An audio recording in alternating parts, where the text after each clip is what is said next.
Not that long ago, it felt like places like this were disappearing. Streaming made almost every song instantly available. Getting music became faster, easier, and more convenient than ever before. And for a while, it looked like physical media might become nothing more than a memory. But then something unexpected happened. People started coming back. Vinyl sales have now grown for 19 straight years, topping $1 billion in U.S. revenue in 2025. And it's not just longtime collectors driving that growth. A new generation is discovering records, CDs, cassettes, and other physical media for the very first time. At the same time, companies like Andover Audio, FIO, and We Are Rewind are building modern gear that makes collecting and listening more accessible than it's been in years. So we spent the day visiting several local record stores, talking with the people behind them and the customers who keep coming back to find out why physical media isn't just surviving, it's thriving. All right, so we're here at the Record Exchange in Salem, Mass. And my first question to you is, why do you think physical media is making a comeback with young people? I think there's a whole bunch of reasons. Part of it is, old school technology.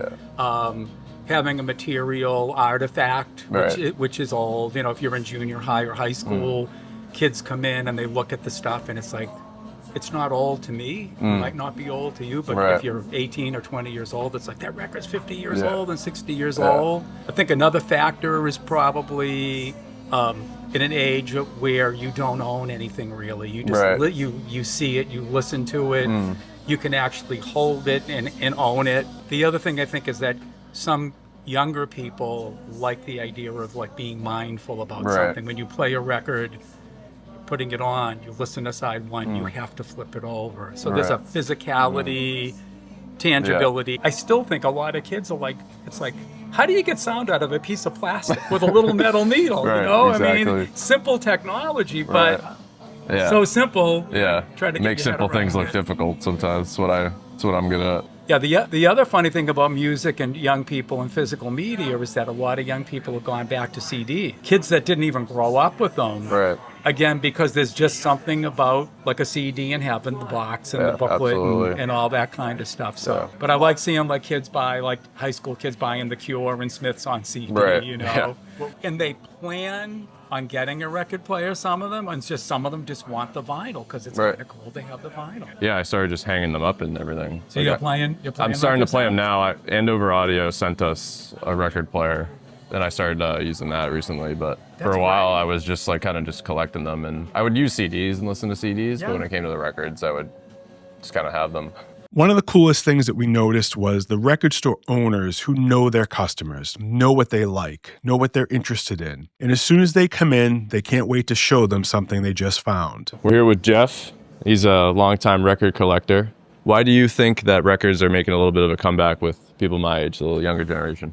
Well, I just think in general things are like cyclical, like, things start to come back around, even with music, with fashion. Like now you'll see kids dressing with high socks and old sneakers. So I think everything just kind of is like cyclical.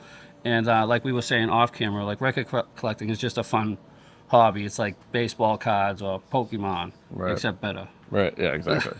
So I went to Salem State undergrad, and that's when I first found out about the store. And I've been coming up ever since. And Paul will tell you, my son's been coming in here since, I don't know what, since 8 weeks old. Bringing my son up here since as soon as I could. He's not with me today. He usually is. He's been running up and down the aisles. So this is like a real family spot. Oh, there we go. Oh, wait, here we go. we even have a picture of him on the wall. But yeah, he calls Paul Uncle Paul. Yeah. Is he getting into collecting too? He's getting into whatever he can get into. Yeah. He's a big Grateful Dead fan, my son. There you go. So, yeah, and it's a good thing about this, too, is a little bit of community. You come up here, you don't get that with streaming. No, and you get to talk to people like yourselves or other customers, and you talk about music, and it's, it's fun. So it is a great hobby. The records are what bring people through the door, but they're not what keeps people coming back. Every store you visited had regulars. People who stop in every week just to see what's new, talk about music, or share what they've been listening to. You don't get that from scrolling through an app. Independent record stores have quietly become gathering places again. Whether you've been collecting for 40 years or you're buying your very first record, everyone there starts talking about music. That's something algorithms have never really been able to replace. Who are we here with today? DJ 7L from Czarface. I just walked around the store and I feel like an idiot because I'm like, Dad, here they got Czarface. There's 2 guys from Boston, and then Inspector Deck, and then we have another guy here who goes, you got Czarface stuff, and he goes, yeah, I'm the DJ. So, and I'm like, wow. So when's the new album coming out? August 28th. August 28th. And what's it called? Czarface meets Frankie Pulitzer. All right, so you guys got to check that out, all right? The question I want to ask the most is, my generation's starting to collect more vinyl, at least in my opinion, like out of my friends and everything like that. I've started to. Why do you think that is? Like, why do you think my generation is starting to make that sort of a comeback with physical media? I'm not sure. I mean, I don't know if I had to guess, maybe because it's something so unique. You didn't grow up with it necessarily, so maybe it's you kind of almost finding something on your own that, Right.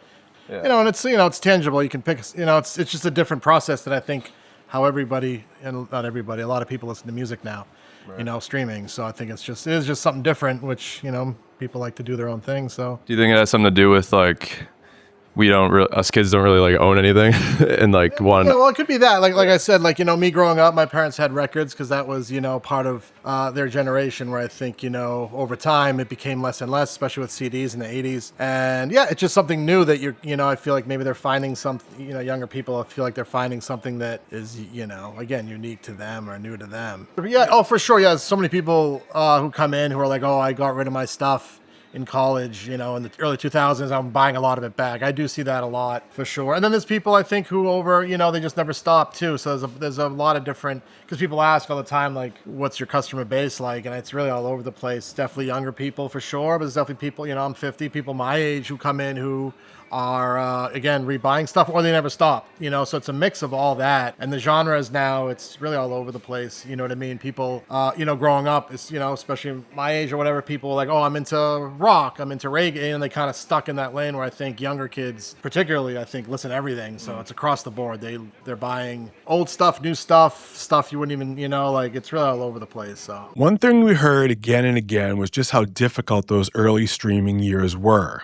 Many independent record stores had to fight simply to stay open. Starting a new shop really wasn't even an option when so many people believed physical media was finished forever. Today, that story looks very different. Collectors are returning. Younger listeners are discovering vinyl, CDs, and cassettes. Families are coming in together. Longtime collectors are sharing the hobby with the next generation. It's one of those rare moments where almost every generation is finding common ground through music, no matter what genre they are interested in. All right, so where are we today? So we are at Bridge 9 Records on 282 Rantoul Street in Beverly, Massachusetts. And who am I here with?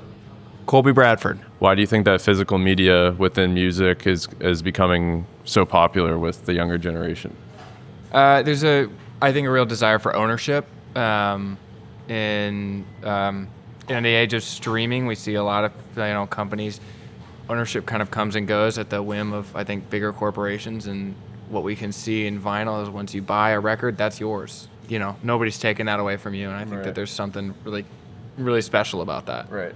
I think nostalgia is definitely a big driver there. But I also think there's kind of a rediscovery that happens, and a rediscovery of music is a very emotional thing when you can kind of rediscover, a record that meant a lot to you a long time ago through, I think, a really nostalgic medium like records. I think that is a experience a lot of people really value and enjoy. So I think we're seeing also a lot of growth. I think just really all around, but you're right. It's interesting because it's two separate audiences loving it for kind of, I think, two separate reasons. If you had to take 3 records, someone's at your house taking all your records from you. You need to keep 3 no matter what. What would they be? I don't have a really crazy record collection. Funny enough, I have a decent amount, but I'm relatively new to collecting records, so I have a lot of newer stuff. I don't have a lot of deep cuts right now. So records I've been loving lately that I've been just keeping on the player is the new Noah Kahan album. I love that. The Great Divide, Big Thief, Double Infinity. But I love it. I got a used record package from, if you guys check out Soundtracks on Cabot, they had a cool $10 for a bunch of random ones. I got one Quincy Jones. Oh. Yes. I'm blanking on the name of the record, but I discovered him through that, which is also why used records are super important. Yeah, Quincy Jones record I've been loving. So kind of really random and eclectic, but I think that's kind of the beauty of a record store is you can go in and you can get a bunch of different records from like just totally different worlds. I mean, here we're a hardcore punk record store. But I mean, you'll find Olivia Rodrigo, you'll find Noah Khan, you'll find Soul over there. yeah. Like we make like Captain Jazz, like the burrito guy. We have all different kinds of stuff. It's because you can't just have one genre for a record store. That just doesn't work. We get so many different kinds of people here who love all different kinds of music and have had all different kinds of experience. So I guess that's really something that I really appreciate. So as we wrapped up that day, one thing became really clear. This isn't just about vinyl or CDs or cassettes. I think it's really about slowing down, taking the time to discover something new. And definitely there was a lot of talk about getting away from renting your music collection through streaming. I really thought it was interesting that when we were in Beverly, there were 3 of the record stores. It was all on the same street. You're right. It was Soundtracks, Bridge 9, and then Big Fun Records, all within like not even a 3-minute walk of each other. And they all were like, "Oh, well, you check out this store. You check out." They were all like they were all telling me to go check each other out, which I thought was really cool. Like, but there was a consistent theme of like customers returning year after year, especially at the record exchange, decades. Yeah. People traveling from all over the state to go to that record store, and the owner knowing their interests, knowing what they wanted to look for. If something new in the collection was available, like, here, check this out. You know, if you're anywhere near Salem or Beverly, Massachusetts, we would definitely encourage you to spend an afternoon exploring these record stores. It's really nice that they're all in basically about a 15-minute radius of each other. You might come out with a new album. You might come out with discover a new artist. I think we did that a little bit. Or you might just talk to some people that you weren't expecting to meet, you know, some great people that day like we did. Either way, you'll be supporting people who have kept this community alive through really highs and lows, and hopefully now growing in kind of this resurgence of these record stores. Very unique experience, something you would never get in a Best Buy or a big box store. But we grew up, you didn't grow up with Circuit City. I know you thought I was going to say streaming. Something can't find. No, keep that in. But, you know, I grew up with Circuit City and all these other, you know, Strawberry Records with Tower Records. Yeah. It's just a unique thing. So we hope you like this one. We really enjoy these kind of videos. We're hoping to do more of them. And really, thank you all so much for tuning in. And check out Czarface's album coming out next month. Pre-save that. Yep. On Apple Music. Very cool. Yep. Thank you, guys. It's my call to action today. I won't tell you guys to subscribe. Well, you should still subscribe. Yeah, you should. All right. Thanks. 7-Up. You got to be shitting me. Yeah. I just was like, I was just talking to my dad. I'm like, yeah, like these guys. Oh, wow. They're with Inspector Deck. Yeah. 2 guys from Boston. Yeah. Well, from Peabody. So. You for yeah. Wow.